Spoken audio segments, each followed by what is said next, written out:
And the poem is called H2O GATE Blues. And if H2O is still water and GATE is still gate, what we're getting ready to deal on is the Watergate Blues.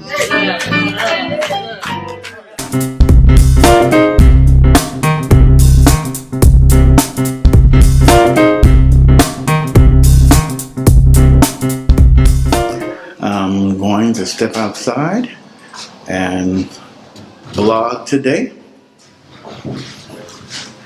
This is my third in a series on the Kavanaugh nomination to the Supreme Court and the implications of it. And in this video in particular, we're going to be talking about the lessons that we can learn from the process, because this has been an interesting process. And if you are a student of American culture, history, or politics, there's a lot to be learned from what has happened, particularly in the past week, as we have seen Dr. Ford testify on Friday, along with the nominee, Brett Kavanaugh, and we've watched the reaction of the American people. The Republican and Democratic senators on the Senate Judiciary Committee, as well as other women in the public who have come forward discussing their own stories. And we watched immediately after the hearing and during the hearings how Republicans sought to defend Brett Kavanaugh and how they ignored what were to most of us obvious lies. The media called attention to this, which shows the importance of having a free media. President Trump has been attacking the media because, like many people with dictatorial tendencies, he doesn't like the idea of the press criticizing him or going against his agenda. And that's clearly what has happened here. And the nominee Kavanaugh has been accused, as we all know, of sexual assault by 3 women, 2 as direct victims and 1 as a witness to his being involved in sexual assaults on other women. Initially, the Democrats had asked for an FBI investigation of these allegations, which came out after the initial background check. Now, you have to understand, Dr. Ford, like most women in this situation, did not want to go public.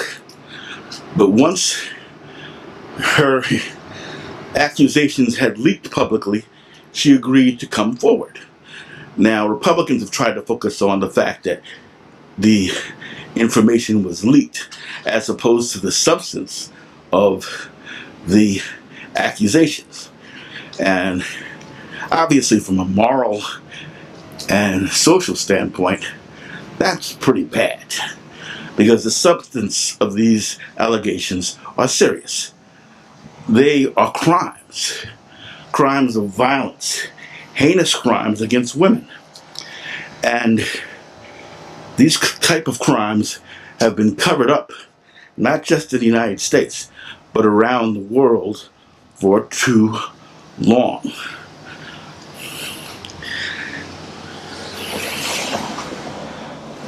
The Democrats on the committee have come around and demanded an FBI investigation, which initially the Republican leaders, Chuck Grassley, the head of the Senate Judiciary Committee, refused.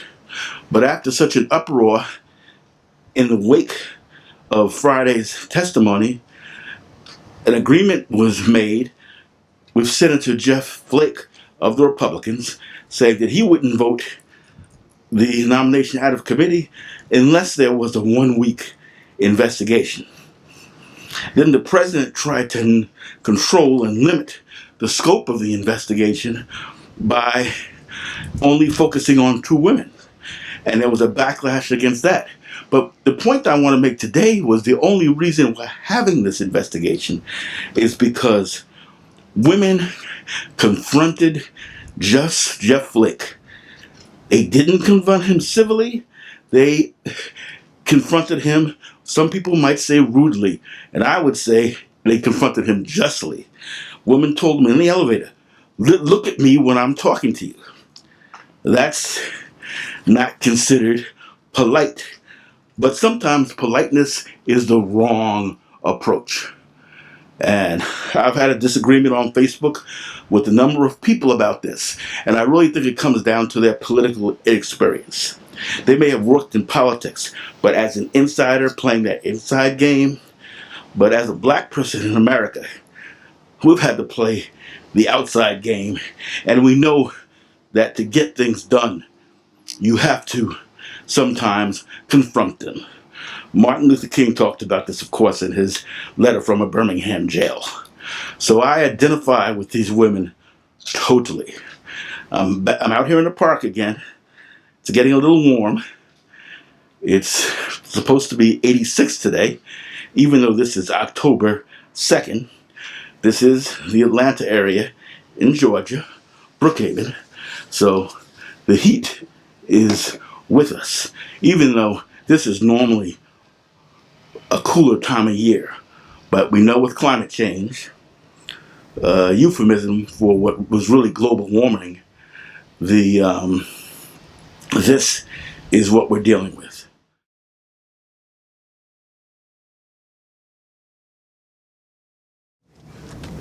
All right. I'm sitting here in Brooklake Park, here in Brookhaven, Georgia, and we're looking at the Brett Kavanaugh hearing and some of the lessons that we can take from it. And I think there are so many. I've been talking about how important the protests are from the public, particularly that confrontation between retiring Republican Senator Jeff Flake and the women in the elevator that was caught on camera and broadcast across the nation. It was after that confrontation that the negotiation between the Republicans on the committee and the Democrats on the committee led to the Republicans and Donald Trump backing down and allowing for a week of the FBI investigating the allegations of sexual assault, attempted rape against Brett Kavanaugh. We must understand that agitation, political confrontation is really the only tool that we have to put restraints on those who are powerful once they have been elected. Of course, the basic tool in our political system is the election process. Unfortunately, in 2016, due to Russian interference and not enough participation by people who, quite frankly, didn't believe Donald Trump would win, the apathy allowed this horrible situation to occur. We can't be apathetic anymore.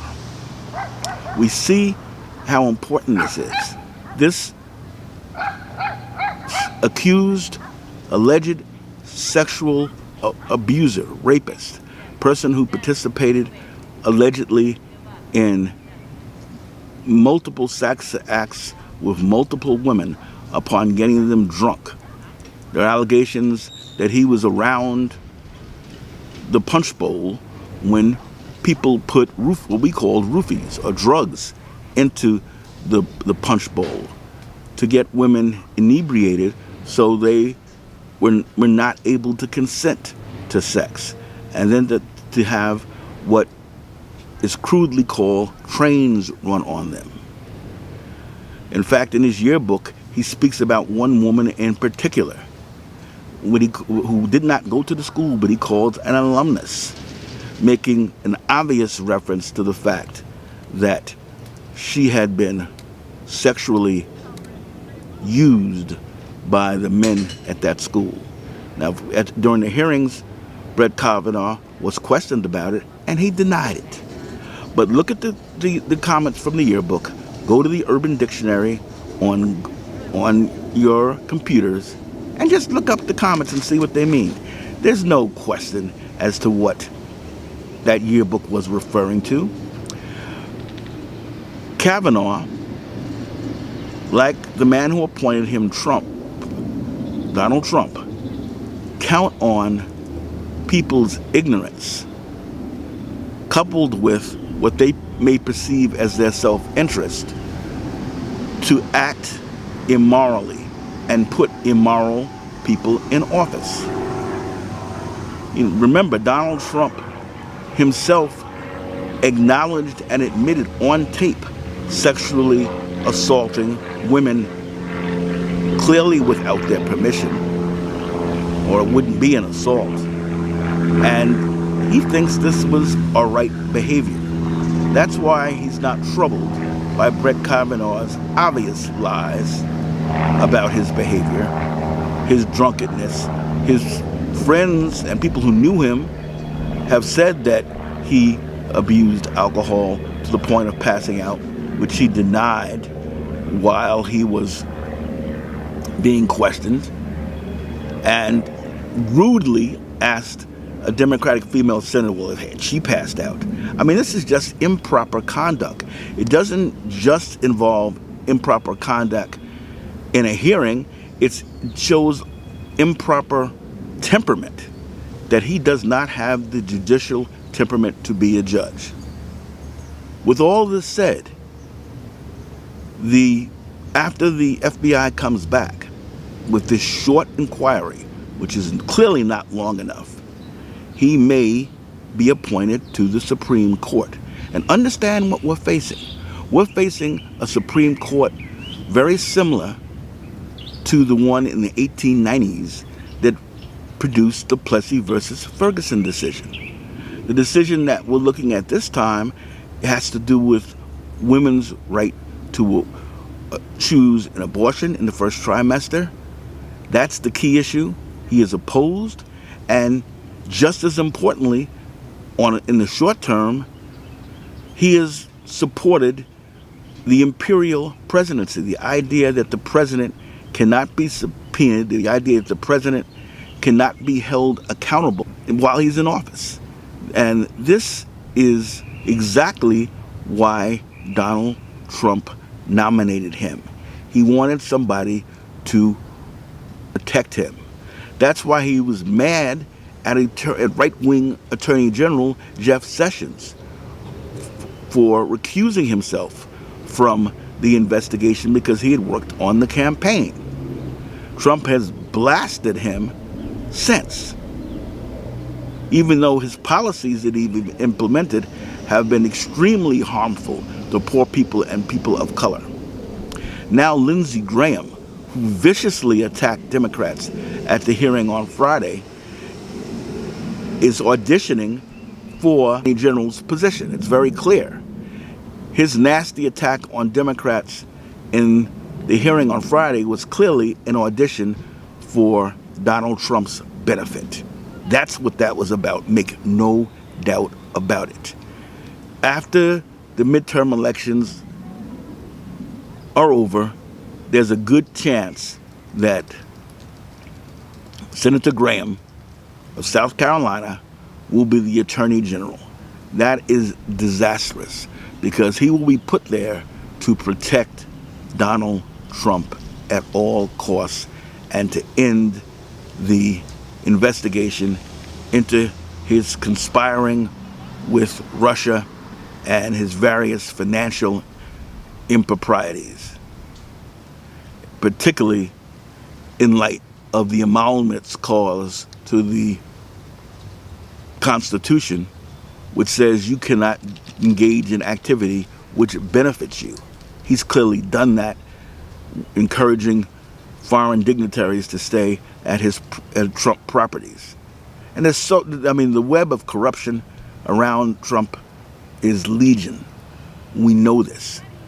Cohen, his former attorney, has talked about it.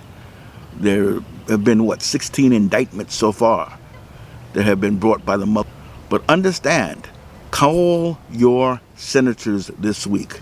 I have called mine, and I'm going to call back again after this video and tell them that it's unacceptable.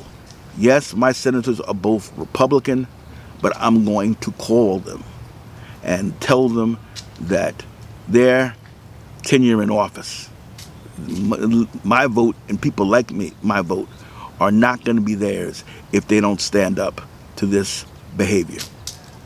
Guys and gals, have a great day, have a good afternoon, and I'll see you in the next video.